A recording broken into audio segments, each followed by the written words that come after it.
Buenos Sí, días, doctora, ¿se escucha? Hola, buenos días. Empezamos, Dani, porfa. Sí, doctora.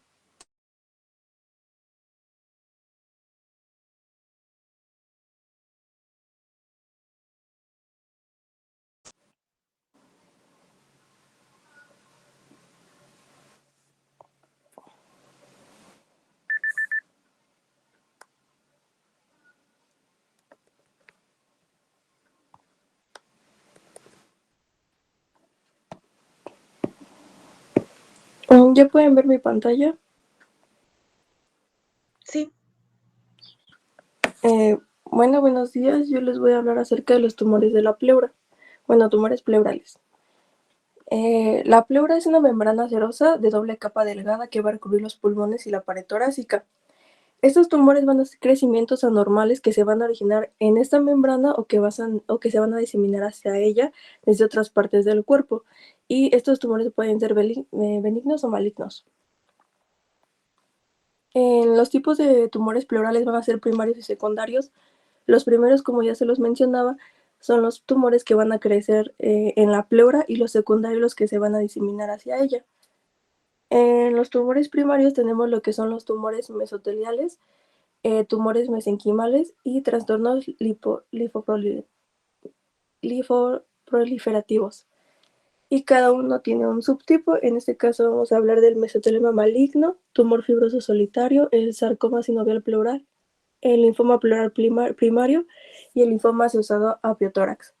En el caso de los secundarios no los vamos a mencionar a profundidad, pero también se divide en dos: metástasis y tumores invasivos en la pleura. En la metástasis tenemos lo que son los tumores epiteliales tímicos y otros tipos de tumores. Y en los tumores invasivos en la pleura son los tumores pericárdicos. Como diagnóstico vamos a tener lo que va a ser la historia clínica, la radiografía de tórax, tomografía de tórax con contraste, imágenes de resonancia magnética, la biopsia y análisis histológico. También vamos a tener lo que va a ser el análisis del líquido pleural.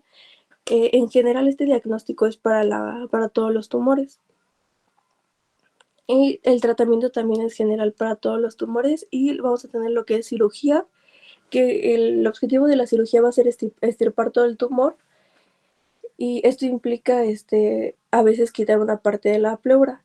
En la radioterapia la vamos a tener como adyuvante, neoadyuvante y paliativa. En la parte de adyuvante es antes de que sea la cirugía, que podría hacer que se haga el tumor más chiquito. La neoadyuvante va a ser después de la cirugía y va a contar si por si no se pudo diseminar por completo todo el tumor. Y también la quimioterapia. Se va a reservar para tumores malignos que son irrescatables, metastásicos o recurrentes que no van a responder a la radioterapia. También vamos a tener el tratamiento para el manejo del derrame pleural. Muchas veces los tumores llegan a ocasionar el derrame pleural y por eso es de que es importante. Vamos a tener la que es la toracocentesis repetida, pleurodisis y catéter pleural permanente, y para el manejo de la disnea y la tos, broncodilatadores y oxígeno. Vamos a empezar con mesotelioma maligno.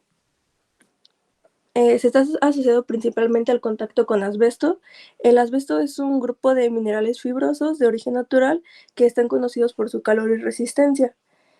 Estas fibras se han utilizado en diversos productos debido a sus propiedades, pero también pueden causar enfermedades si son inhaladas, en este caso el tumor. Se va a originar en la pleura visceral o parietal y el riesgo de desarrollar un mesotelioma en un caso de exposición intensa va a ser del 7 al 10% a lo largo de la vida. El periodo de latencia va a estar relacionado con el amianto, que es el sinónimo de asbesto, es de 25 a 45 años y parece ser que el riesgo no va a aumentar en las personas que son fumadoras.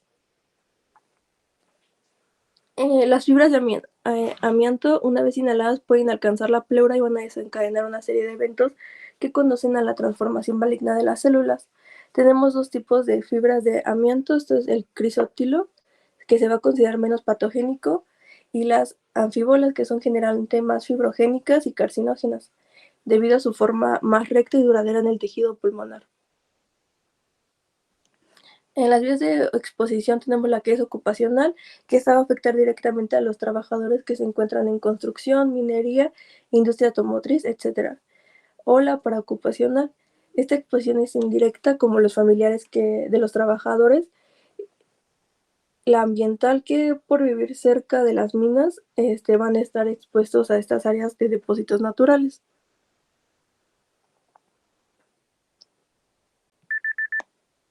En el mecanismo patogénico incluye la inflamación crónica del daño oxidativo. Las primas de amianto son biopersistentes, lo que significa que no son fácilmente de eliminar. Se acumulan en la pleura y van a provocar una inflamación crónica persistente. Esta inflamación va a llevar a la liberación de varias especies reactivas, especies de reactivas de nitrógeno, por parte de las células inmunitarias que van a intentar fagocitar estas fibras por parte de los macrófagos y neutrófagos. El estrés resultante va a causar daño al ADN de las células mesoteliales, así como a las proteínas de lípidos celulares, lo que van a favorecer estas apariciones de mutaciones. También va a interferir en el ciclo celular y mecanismos de reparación del ADN. Bueno, las fibras de amianto van a poder inducir aneuploidia, que es una alteración del número del cromosoma, y fragilidad cromosómica, especialmente en regiones que van a ser supresores de tumores. Se ha observado que la inactivación de genes supresores de tumores, clave como van a ser BAP1, NF2 y CDKN2A. Las mutaciones son particularmente frecuentes en mesoteliales relacionados con esto, y se va a asociar con un tipo histológico y va a haber un mejor pronóstico. Las fibras pueden interferir con los mecanismos de reparación de ADN. Y por último vamos a tener lo que es la señalización celular. La inflamación crónica y el daño celular van a estimular la liberación de algunos factores de crecimiento de citocinas proinflamatorias. Esto va a promover la proliferación descontrolada de las células mesoteliales y van a activar una cascada de señalización que van a ser fundamentales porque estos van a hacer la progresión del cáncer.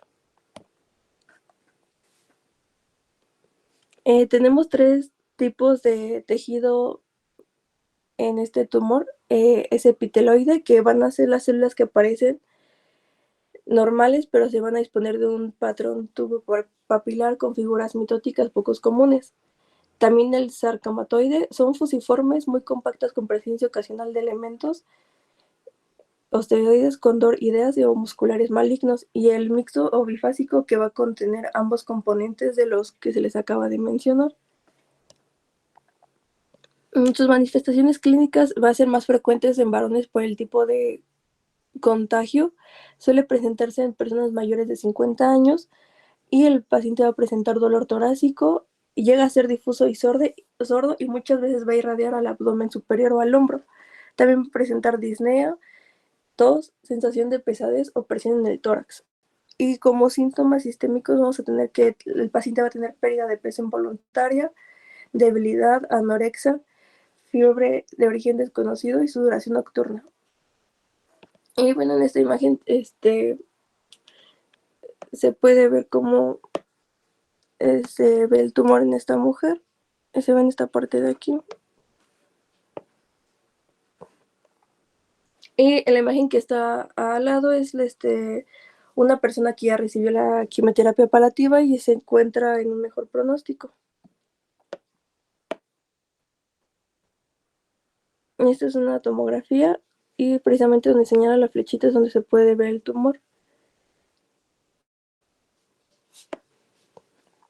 En diagnóstico ya se les había mencionado la mayoría, en este caso el análisis del líquido pleural. El derrame pleural maligno es casi siempre un exudado, va a estar alto contenido en proteínas y LDH, puede ser serosanguinolento, hemorrágico, y los niveles de glucosa suelen ser bajos, igual que el pH. También tenemos al tumor fibroso solitario. Es de tejidos blandos que tiende a presentarse en la pleura y con menor frecuencia en el pulmón y otras localizaciones. Está unido al espacio pleural mediante un pedículo, y va a alcanzar un tamaño de 1 a 2 centímetros de diámetro, pero pues también puede ser un poco más grande, pero tiende a mantenerse confinado en la superficie. No se conoce la causa exacta, pero la investigación pues todavía sigue siendo clave. Como diagnóstico es la radiografía de tórax, tomografía computarizada, imágenes de resonancia, biopsia. En esta parte de aquí es donde se encuentra el tumor. Y esa es una radiografía posterior de tórax. En esta radiografía se ve cómo es más grande, de 1 a 2 centímetros, y cómo ocupa la mayor parte del pulmón. La morfología de los tumores fibrosos consiste en las células fusiformes fibroblásticas uniformes con celularidad variable, arquitectura sin rasgos definitivos, fibrosis y vasos ramificados en forma de cuerno de ciervo, y esa es su histología. En la radiografía simple se va a presentar como una masa pleural que tiende a estar circunscrita, pero también puede ser lobulada. Forma un ángulo obtuso en la pared torácica y puede crecer en lesiones pediculadas, pero también puede cambiar de posición y apariencia conforme el paciente respira o él realiza un cambio de posición.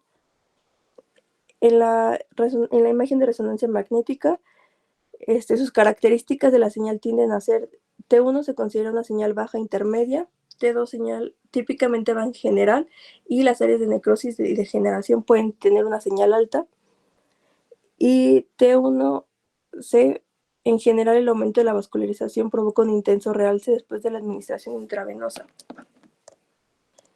Y pues aquí se puede ver cómo dice que es una tipo masa.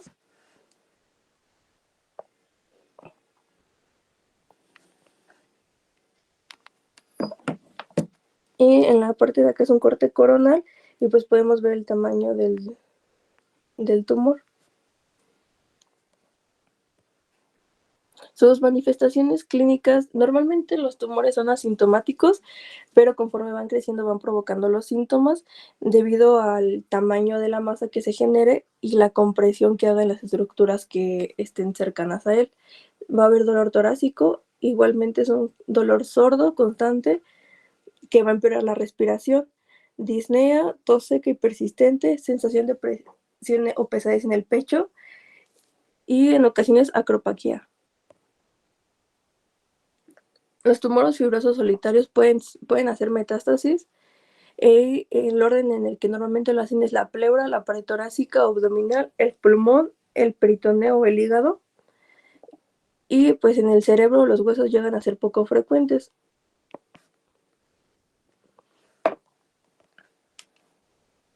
Este es un ataque de corte coronal, corte sagital. Bueno, la imagen A es un corte sagital, la imagen B es un sagital. Y se observan en donde nos están señalando las flechitas, el tipo de tumor que está. Bueno, el tumor.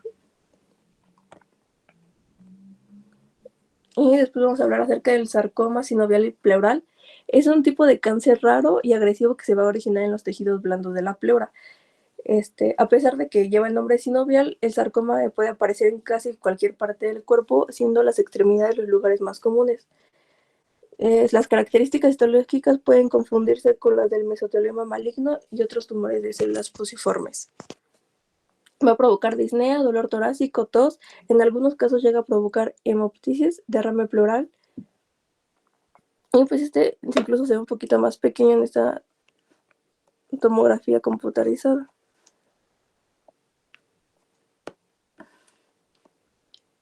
Y en la radiografía de tórax,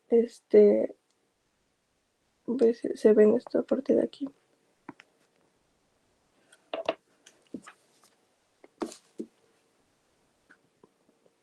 Y bueno, en esta radiografía nos explica que está en el tumor se encuentra en el tercio del medio del lóbulo superior derecho.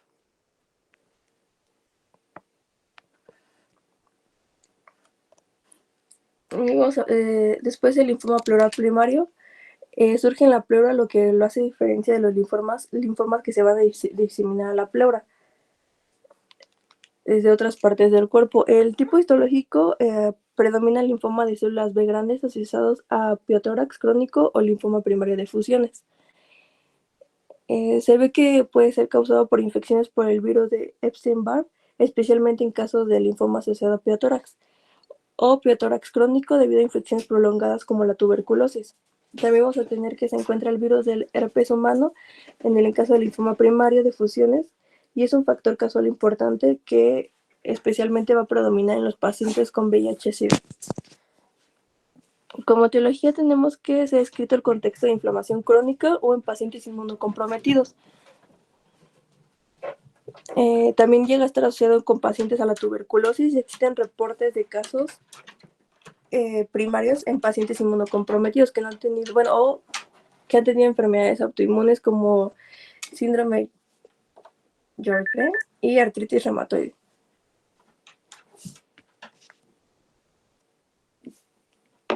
Los síntomas suelen ser relacionados con la acumulación de líquido pleural y pueden incluir disnea, dolor torácico, tos, fiebre, pérdida de peso, malestar general.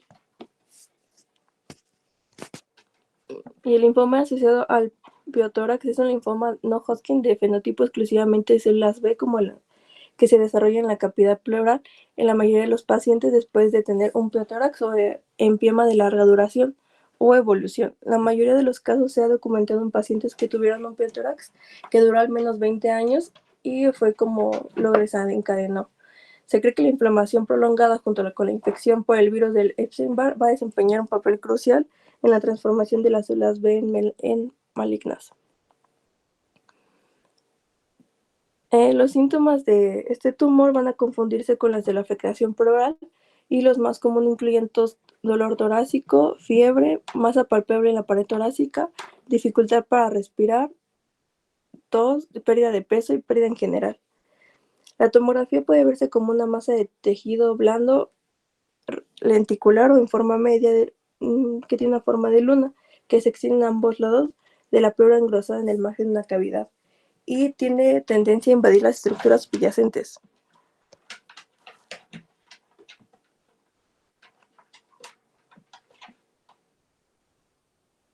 En esta parte de aquí podemos ver cómo se ve el tumor.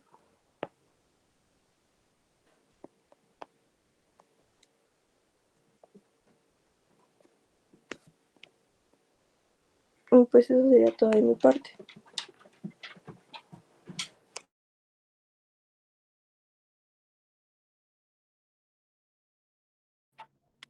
Ok, chicos, ¿me regresas las imágenes, Dani? Sí, doctora. Los tumores de la pleura, son afortunadamente de los menos que van a observar, pero sí de los que tienen que como tener un poco de sospecha, sobre todo porque los pacientes llegan con dolor torácico pleurítico, datos de tos o disnea. Cuando llegan ya con disnea, la pleura está muy inflamada y ya te hizo derrame pleural. Entonces, para ver un derrame, una pleura en ya con un paciente con derrame pleural, cuesta un poco porque el agua no permite ver muy bien o definir la pleura. Entonces, tomar en cuenta que si bien las causas que nos comenta Daniela están bien y son de las más frecuentes, hay asociadas a lesiones del tórax en la juventud. Esto es pacientes que tengan accidentes automovilísticos y hayan tenido, por ejemplo, neumotórax, laceración de pleura, haya tenido un antecedente quirúrgico por otra situación ajena a la pleura, pero que se haya dejado alguna cicatriz, también están muy asociadas. Esto es a largo plazo, pero donde haya habido manipulación.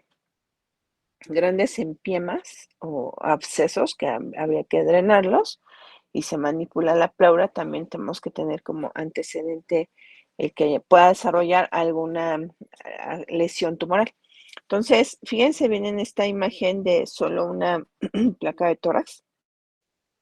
Si nosotros vemos, parece solamente, bueno, la afección está en el hemitórax derecho. Entonces, ahí lo único que nos podemos observar es esta lesión que parece un derrame pleural, más bien es un derrame pleural, pero que si vemos todo el contorno toda la periferia del lado derecho se ve mucho más gruesa, mucho más radiolúcido, y además está retrayendo el hemitórax hacia arriba. Entonces, cuando vemos signos de retracción, o sea, algo está jalando, tenemos que sospechar que sea la pleura. Obviamente te va a dar este derrame pleural por esta irritación crónica que está presentando. Entonces, si uno ve esta placa, diría, híjole, tiene derrame pleural. Pero ya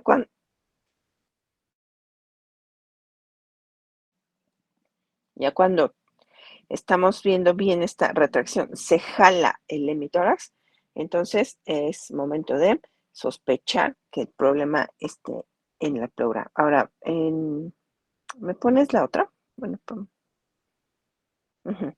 cuando les platicaba que lamentablemente a veces vamos a tener derrames malignos, ya saben que un derrame maligno es cuando tienes más del 80% de afección de ese hemitórax, o sea, lleno de agua o más del 80% de agua en ese hemitórax. Es difícil en una placa simple ver qué está pasando, pero para eso tenemos que ir a las imágenes más eh, detalladas, que sería en este caso tomografía. Aquí, aparte de que no vemos nada, bueno, aquí es una tomografía simple, tenemos en una ventana el mediastino. ¿Por qué el mediastino? Porque estamos viendo ¿puedes ir como señalando lo que voy diciendo, Dani? Entonces, ¿por qué de mediastino? Porque del lado, primero se ven perfectamente los grandes vasos en el mediastinales. La otra, en el lado derecho, se ve todo oscuro. O sea, no estamos viendo el parénquima pulmonar.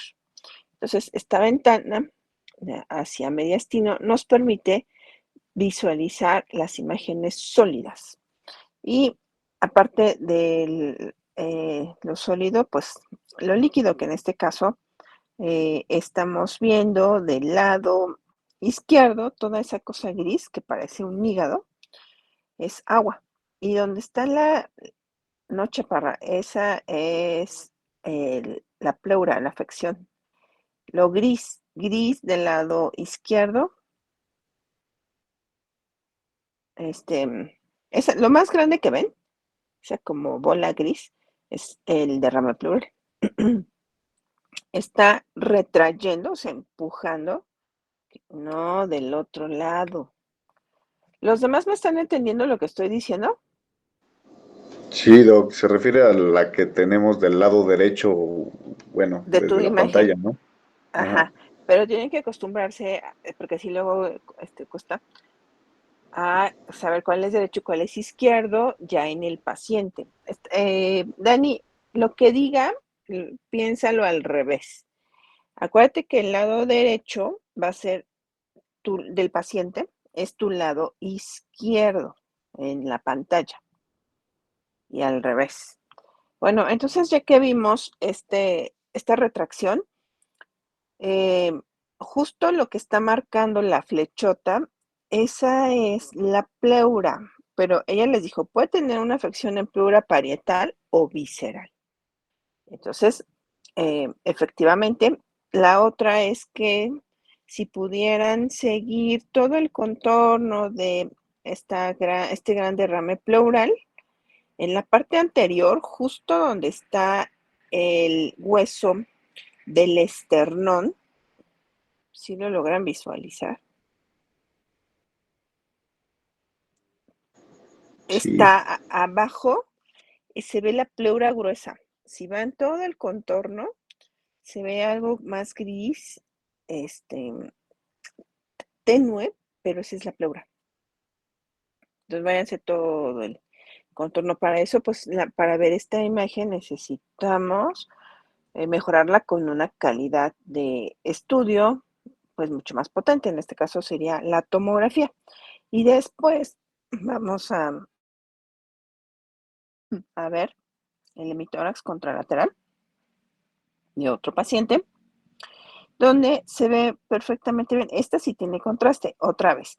Primero tenemos que saber qué tipo de imagen es. Igual tomo que tiene la afección, está en el hemitórax derecho. Derrame pleural, pero vean cómo hay toda la periferia como áreas calcificadas, varias, y que van todo el contorno, contorno, contorno. Entonces, aquí la pleura está además de hizo irritación pleural y secundariamente tienes ese gran derrame pleural. Entonces, este gran derrame pleural es reactivo a lo que está pasando alrededor, que es esta gran masa pleural. El pronóstico en este tipo de pacientes es un poco malo, bueno, es muy malo, porque tiene afección completa de la pleura del lado derecho. ¿Qué se hace? Bueno, se tiene que drenar todo este líquido. Como pues no se puede quitar el tumor por completo, tenemos que quitar todo el pulmón. Se da quimioterapia y como este va a seguir inflame y inflame la pleura, se hace pleurodesis, o sea, entre la pleura y entre pleura y pleura se mete algún líquido que es yodo o que puede ser talco, obviamente estériles, y se pegan las dos pleuras, se adosa, es como un pegamento. A la hora de que tú metes algo que irrita más, se van a pegar. Y al pegarlas ya no hay espacio pleural. Y eso permite que entonces ya no haya líquido o producción de líquido. Eh, la hay, pero es muy poquita. Y bueno, esto sería en condiciones de paliar a los pacientes. Porque el mayor síntoma dato que los molesta bastante va a ser la disnea y obviamente el dolor torácico asociado a este crecimiento. Al ya no haber líquido dentro o menor producción, con la pleurodesis mejoran los síntomas. Bueno, sí, pásame otra. Esto es lo que les comentaba de los derrames malignos. Es más del 80% de ocupación de líquido en nuestro hemitórax. Entonces, pues difícilmente podemos saber qué tiene este personaje hasta que no se haga una imagen más definida. Siguiente. Muy, muy perfecto. Es un topograma. Topograma que nos permite ver en la primera imagen de la de ABCD, hasta dónde va esa lesión. Y aparte nos permite, bueno, esta imagen es un topograma o como una foto, de también una ventana al mediastino. Vean, en la B se ve perfectamente bien el corazón y los grandes vasos y borramos, por comentarlo así, el parénquima pulmonar para realzar lo que sea sólido. Y se realza en la base izquierda un aumento de volumen y además tenemos en el contorno superior una imagen blanquecina sobre la bola, que eso es más bien la pleura. El tumor creció entre pleura y pleura y está empujando hacia arriba y retrayendo al corazón al contrario. Entonces, para esto, pues obviamente eh, con una placa de tórax, pues, a lo mejor podemos ver la lesión de la bola, pero no definir qué está pasando dentro. Y en la de abajo, este derrame pleural maligno, vean cómo desplaza o retrae tanto el hemitórax que está afectado y desplaza el corazón. Entonces también esto es entre en medio de las pleuras creció esta agua. Entonces también está muy interesante porque es líquido lo que está allá adentro, pero la génesis es la pobre pleurita. Y habíamos visto en la clase anterior el tema de enfermedades ocupacionales. Entonces, aquí tomar en cuenta que el mesotelioma maligno contra mesotelioma solamente cambia bastante el espectro de malignidad. Obviamente el mesotelioma maligno crece lento, pero cuando lo diagnosticamos, lamentablemente ya está afectando varias zonas y hace grandes corazas con la pleura, una engureza horrible, no hay modo de operarlos, no hay modo de que la quimioterapia pueda funcionar. Y en el tema de mesotelioma, simple y sencillamente, es un poco más benigno en el tema de que tiene un crecimiento súper lento y además, cuando lo diagnosticamos es por un tema de irritación e inflamación y tienen un pronóstico mucho mejor el solo mesotelioma que el maligno. Y bueno, ¿qué toca a ustedes? Enviarlos con solo su plaquita de tórax. No los detengan de, ay, mientras le hago yo la tomografía. No. Luego mándenlos. Generalmente tendríamos que mandarlos pues a urgencias porque el protocolo nos vamos a tardar un poquito. O sea, ya lo hospitalizamos y ya vemos qué le hacemos. O la otra es que lo mandes directo a, si se pudiera, a Neumo, pero de todas maneras terminan con nosotros en el hospital. Y bueno, creo que es lo que les puedo comentar. ¿Preguntas, dudas?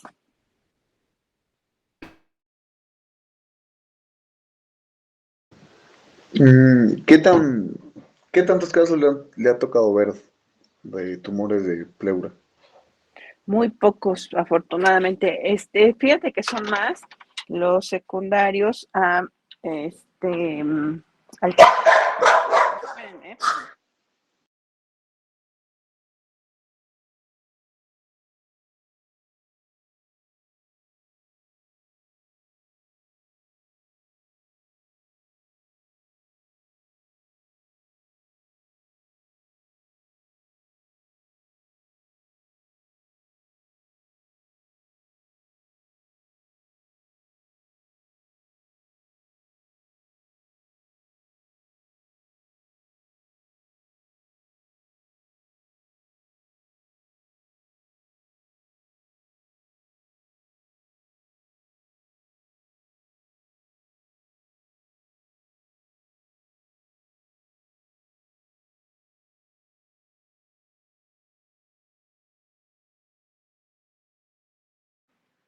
denme un segundito, espérenme.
Ya, perdón. Es que con mis perros, que no se callaban. Este, ¿Me escuchan? Sí, doctora. Ok. Donde más los he visto es asociados a VIH en la actualidad. Cuando era estudiante, o sea, ya tiene un rato, sí veía bastantes mesotelioma, pero eran secundarios, mesoteliomas malignos secundarios en los familiares de gente que trabajaba en la construcción y quien tiene que lavar la ropa son las señoras. O sea, a la hora de sacudirla, inhalaron por pues mucho tiempo las fibrillas y fue una de las causas que se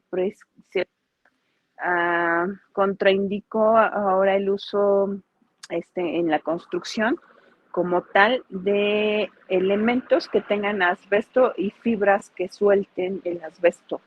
Antes era muy común, muy común que en la construcción hubiera preparados de asbesto, como tipo, hagan de cuenta, polvos o cal, así, de asbesto, y entonces para resanar o para el tema de los techos y así, y ya está contraindicado precisamente por este alto riesgo ocupacional de lesiones, pero eran más secundarias, o sea, en familiares.